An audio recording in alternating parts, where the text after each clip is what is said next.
Hello बच्चों, मैं उपेंद्र सिंह अपने एजुकेशनल चैनल पढ़े भारत बड़े भारत में आप सभी का स्वागत है। आज कक्षा 10 के सामाजिक विज्ञान विषय के इतिहास वाले पोर्शन से मैं भारत में राष्ट्रवाद मानचित्र संबंधी प्रश्न को लेकर आया हूँ और इसमें हम लोग अधिवेशन के बारे में जो शेष कुछ अधिवेशन के बारे में चर्चा करेंगे और आप सभी आज पेपर और पेन लेकर के देखेंगे वीडियो और कुछ महत्वपूर्ण अगर कुछ तथ्य सामने आएंगे उसको नोट कर लेंगे, अवश्य नोट कर लेंगे। तो अधिवेशन कांग्रेस का जो हम लोग चर्चा कुछ किए थे, कुछ अधिवेशन और महत्वपूर्ण है, वह कहाँ और किस स्थान पे अधिवेशन हुआ था और उस भारत में राष्ट्रवाद से संबंधित कुछ तथ्य जो आपके बहुविकल्पी प्रश्न के रूप में मिलेंगे, उसके बारे में भी कुछ चर्चा होगा और कुछ व्याख्या करेंगे हम कुछ पॉइंट्स को लेकर के। वहाँ आप समय समय से अपना नोट करते रहेंगे और आइए चलते हैं, हम लोग अधिवेशन के बारे में चर्चा करेंगे। तो भारतीय राष्ट्रीय कांग्रेस के अन्य अधिवेशनों एवं सभा के प्रमुख केंद्र, तो कुछ अधिवेशन जो हुए थे उनमें से महत्वपूर्ण और भी अधिवेशन हैं, इसके अलावा भी और हैं, लेकिन जो महत्वपूर्ण है किसी न किसी तथ्य से संबंधित है तो इनको मैं लेकर आया हूँ। तो सबसे पहले 1891 में जो कांग्रेस का अधिवेशन हुआ था वो कानपुर में हुआ था, जो उत्तर प्रदेश में पड़ता है। उसके बाद 1895 में पुणे में हुआ। उसके बाद 1813 और 1913 और 1931 में कराची में हुआ था। और कराची में जो 1931 के कराची में जो अधिवेशन हुआ था, यह इस अधिवेशन की अध्यक्षता सरदार वल्लभ भाई पटेल ने की थी। यहाँ मैं नोट भी कर दे रहा हूँ।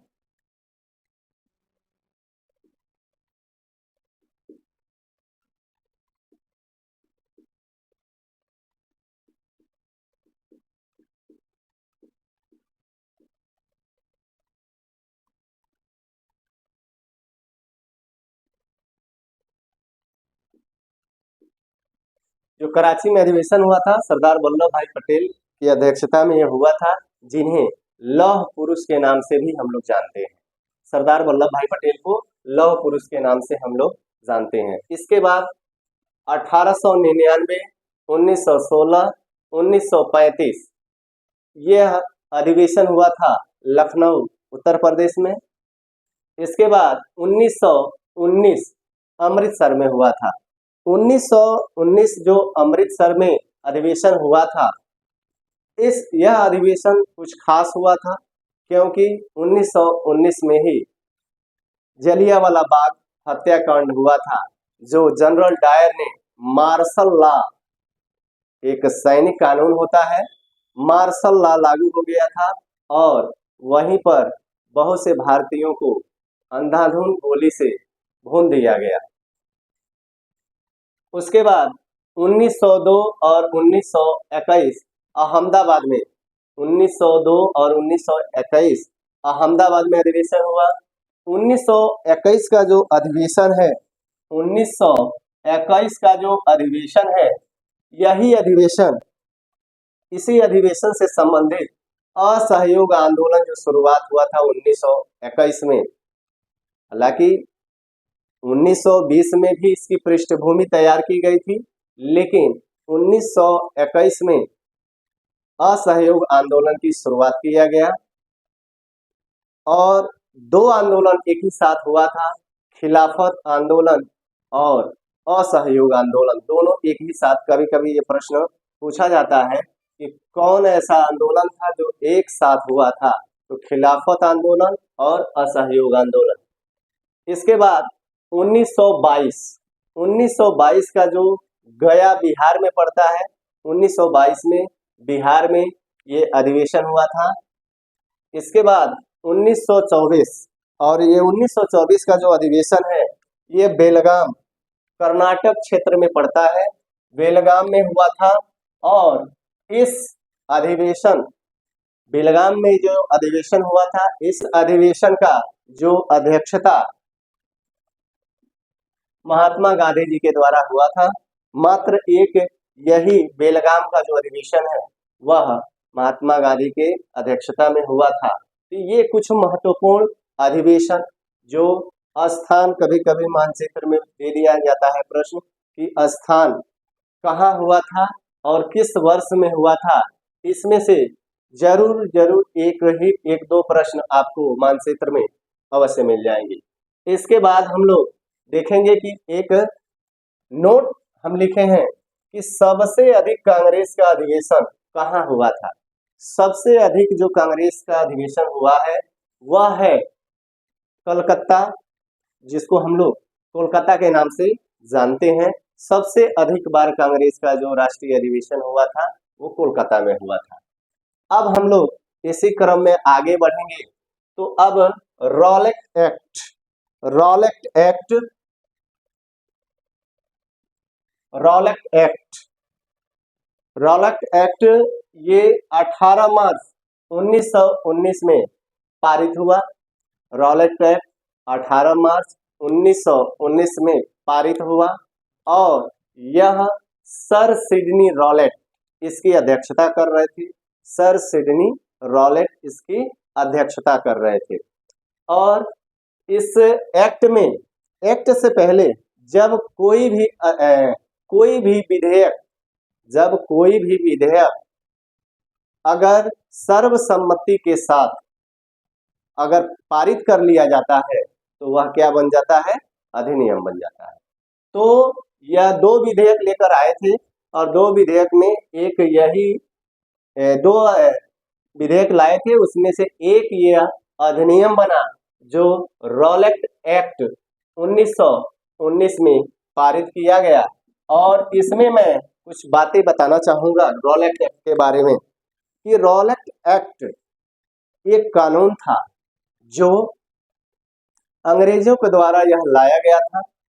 और यह इस कानून का उद्देश्य क्या था कि जो उस समय भारतीय लोगों के द्वारा जो प्रयास किया जा रहा था तो दमनकारी नीतियों के लिए लाया गया था।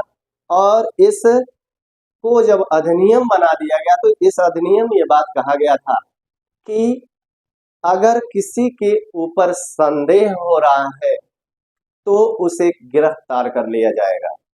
और गिरफ्तार करने के साथ साथ तीन बातें मूल रूप से इसमें मेंशन कर दिया गया था कि नो अपील, नो दलील, नो वकील।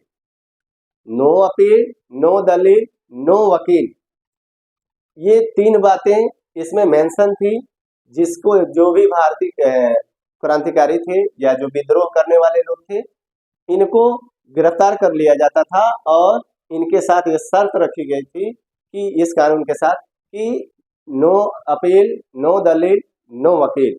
और इसी को भारतीय लोगों के द्वारा इसी को कहा गया काला कानून। काला कानून, भारतीय लोगों के द्वारा इसको काला कानून की संज्ञा दी गई। अब इसी के बाद जलियांवाला बाग हत्याकांड जो 13 अप्रैल 1919 जनरल डायर के नेतृत्व में संपन्न हुआ। जलियांवाला बाग हत्याकांड जो अमृतसर में पड़ता है, अमृतसर में हुआ था।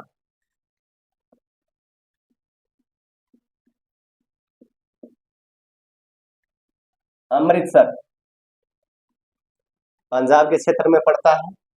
तो जलियांवाला बाग हत्याकांड 13 अप्रैल 1919 को, और इसी में मार्शल लॉ लागू हुआ था। मार्शल लॉ एक सैनिक कानून होता है और उसी में कुछ भीड़ बैसाखी के मेले में इकट्ठा हुए थे वहाँ लोग, और उस जहाँ इकट्ठा हुए थे वहाँ एक ही आने जाने का रास्ता था, और वहीं पर भारतीय लोगों को अंधाधुंध गोलियों से भून दिया गया और जलियांवाला बाग हत्याकांड का नाम दिया गया। इसके बाद हिंद स्वराज। हिंद स्वराज क्या है? ये पुस्तक है जो महात्मा गांधी के द्वारा लिखी गई है।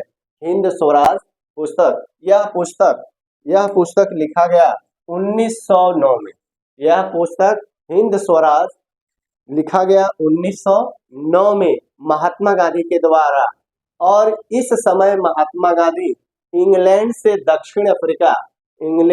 दक्षिण अफ्रीका समुद्री मार्ग से यात्रा के दौरान यह पुस्तक लिखे थे। लगभग ये 30,000 शब्द इसमें हैं, और इस पुस्तक में उन्होंने बताया है कि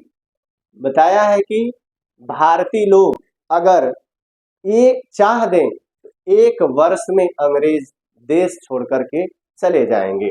उसमें कुछ बातें कहे थे, कुछ बातें और कहे थे, उसको मैं बताने जा रहा हूँ। उसमें गांधी जी ने ये लिखा है कि अगर हम विदेशी वस्तुओं का बहिष्कार करें, उपाधियों का अंत करें और स्वदेशी का उपयोग अधिक से अधिक करें, तो निश्चित तौर पे अंग्रेज बहुत दिन टिक नहीं पाएंगे। कारण था कि अंग्रेज व्यापार करने भारत में आए थे, और व्यापार से ही पूरे भारत में अपना अस्तित्व बनाए थे। इसके बाद सन 1919 के गवर्नमेंट ऑफ इंडिया एक्ट, ये एक अधिनियम आया था जो 1919 में आया था। इसमें क्या था कि इसमें प्रांतों में द्वैध शासन लागू करने का प्रस्ताव था, और भी बातें थी। और 1919 में जो अधिनियम आया था, इस अधिनियम में ये भी बात कहा गया कि प्रत्येक 10 वर्ष के बाद इस भारत में 10 वर्ष के जो लेखा जोखा होगा उसको देखा जाएगा। यही समय जो 1919 के बाद ये 1935 में आया, तो इसमें पूछा जाता है कि कब प्रांतों में द्वैध शासन लागू किया गया। तो 1919 में इसी गवर्नमेंट ऑफ इंडिया एक्ट के अंतर्गत इसको लागू किया गया था। बाद में आगे चल करके इसको समाप्त कर दिया गया 1935 के अधिनियम में। सन 1929 वायसराय लॉर्ड इरविन ने, सन 1929 में वायसराय, उस समय वायसराय था लॉर्ड इरविन, और इन्होंने डोमिनियन स्टेट का ऐलान कर दिया।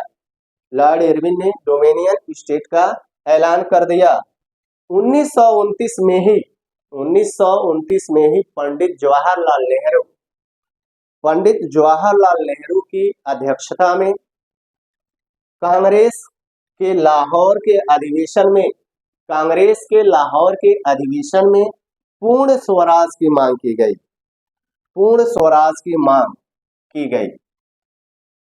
1929 में पंडित जवाहरलाल नेहरू की अध्यक्षता में कांग्रेस के लाहौर के अधिवेशन में पूर्ण स्वराज की मांग की गई। पूछा जाता है कि पूर्ण स्वराज की मांग कब की गई और किस अधिवेशन में? तो 1929 के अधिवेशन में।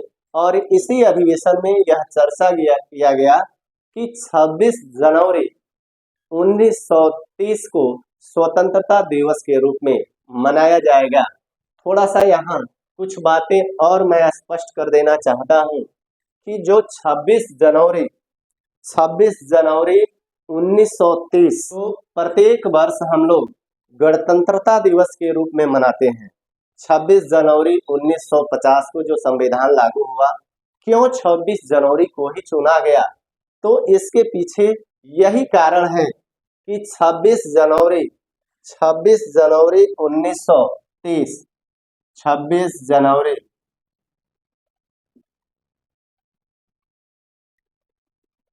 1930 को स्वतंत्रता दिवस के रूप में मनाने का प्रस्ताव रखा गया था।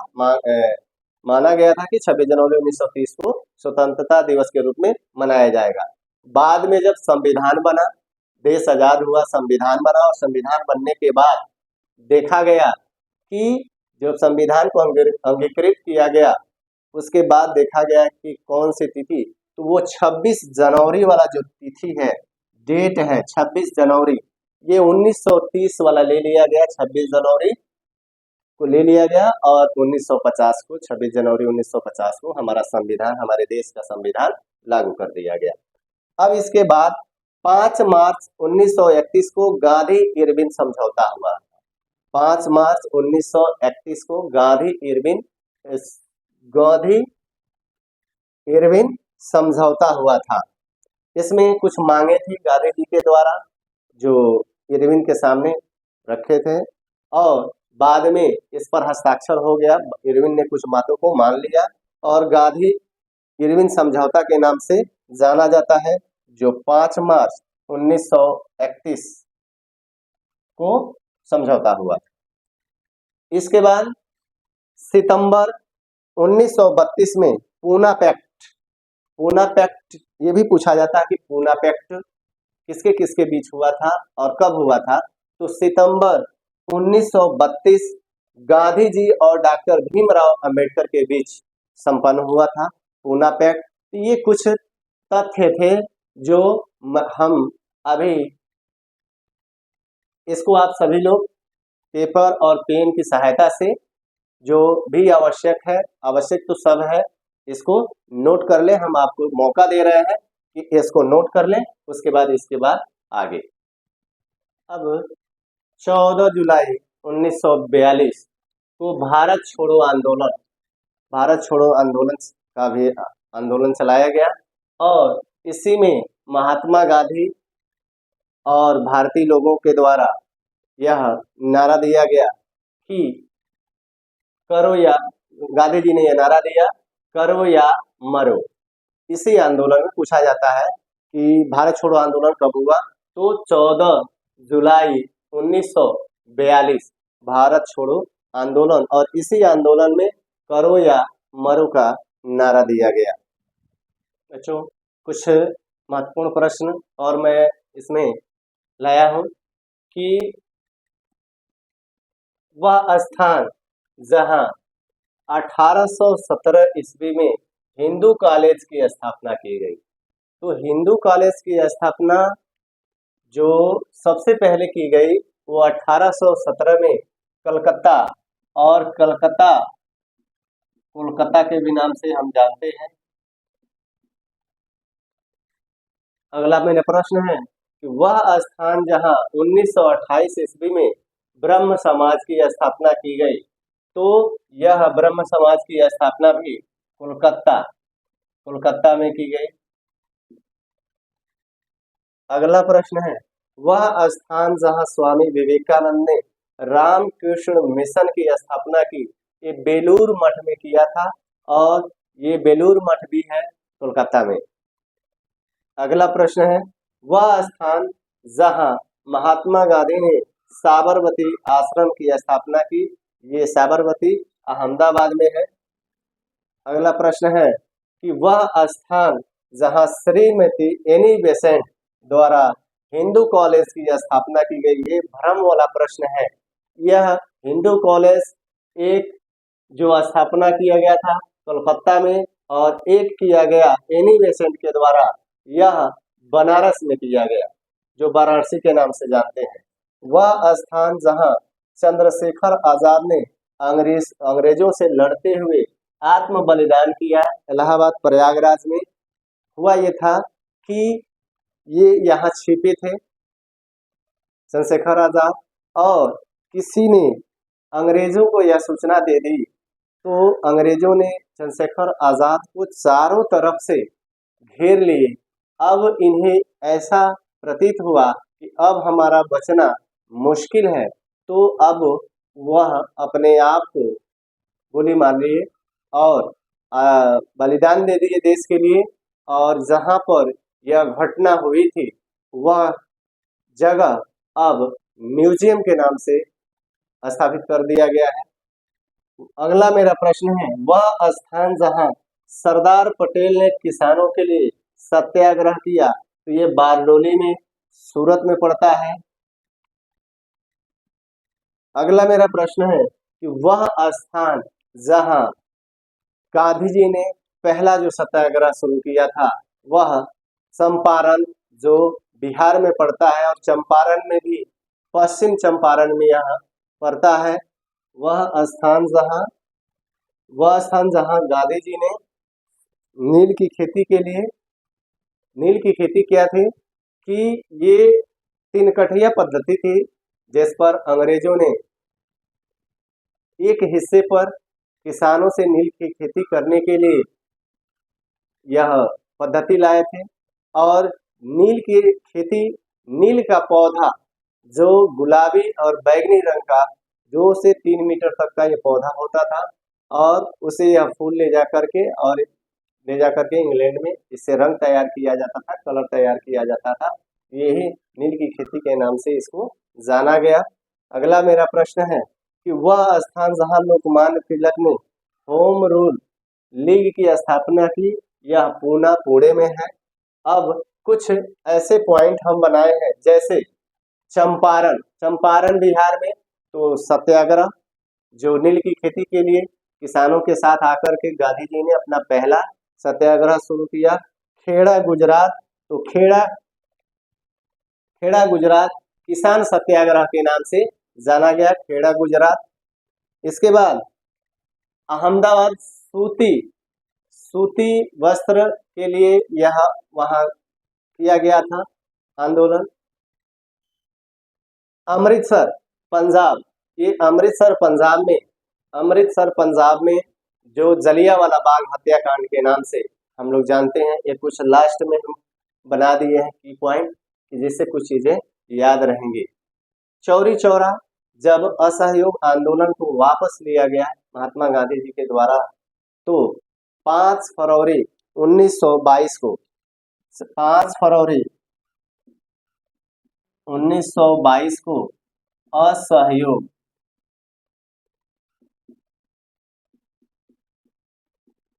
आंदोलन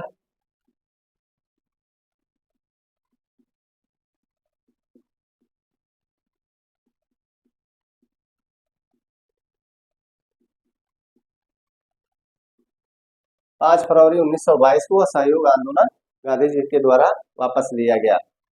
और अगला हम बनाए डांडी, तो डांडी गुजरात में पड़ता है, और ये बड़ा आंदोलन था। और बड़ा आंदोलन, इस आंदोलन को हम लोग सविनय अवज्ञा आंदोलन के नाम से, सविनय अवज्ञा आंदोलन के नाम से जानते हैं हम लोग। सविनय अवज्ञा आंदोलन 1930 में आरंभ हुआ। 1931 में यह आंदोलन गांधी जी के द्वारा गोलमेज सम्मेलन 3 सम्मेलन हुआ था जो ब्रिटेन में हुआ था, और तीनों गोलमेज सम्मेलन में भारत के डॉक्टर भीमराव अंबेडकर ने हिस्सा लिया था। महात्मा गांधी ने केवल द्वितीय गोलमेज सम्मेलन में हिस्सा लिए थे, और उसी समय सविनय अवज्ञा आंदोलन को वापस लिए। फिर बात नहीं बनी तो पुनः सविनय अवज्ञा आंदोलन इन्होंने फिर आरंभ कर दिया। आगे चल करके 34 तक यह आंदोलन धीमा हो गया। ये दांडी क्या था? ये नमक के जो कानून बनाए थे अंग्रेजों ने, तो गांधी जी ने इसके विरोध में समुद्र का जल से नमक बनाने का प्रयत्न किए, और नमक बनाना जो शुरू कर दिए, जो दांडी के नाम से हम लोग जानते हैं। यही सविनय अवज्ञा आंदोलन और दांडी मार्च के नाम से जानते हैं, जो कि आज ये सारे प्रश्न जो लेकर आए हैं, यह प्रश्न बहुत ही महत्वपूर्ण है बोर्ड परीक्षा के लिए। और अंत में कि अगर यह वीडियो आपको पसंद आई हो तो इसको एक बार लाइक कर दें, और अगर लाइक कर दें, सब्सक्राइब अगर नहीं किए हैं तो सब्सक्राइब कर दें और अपने मित्रों को शेयर करें कि इसका लाभ उन्हें भी मिले और इससे भी अच्छा वीडियो अगले अगले प्रयास से और भी अच्छा लाने का प्रयास किया जाएगा। और आज इतना ही। जय हिंद, जय भारत।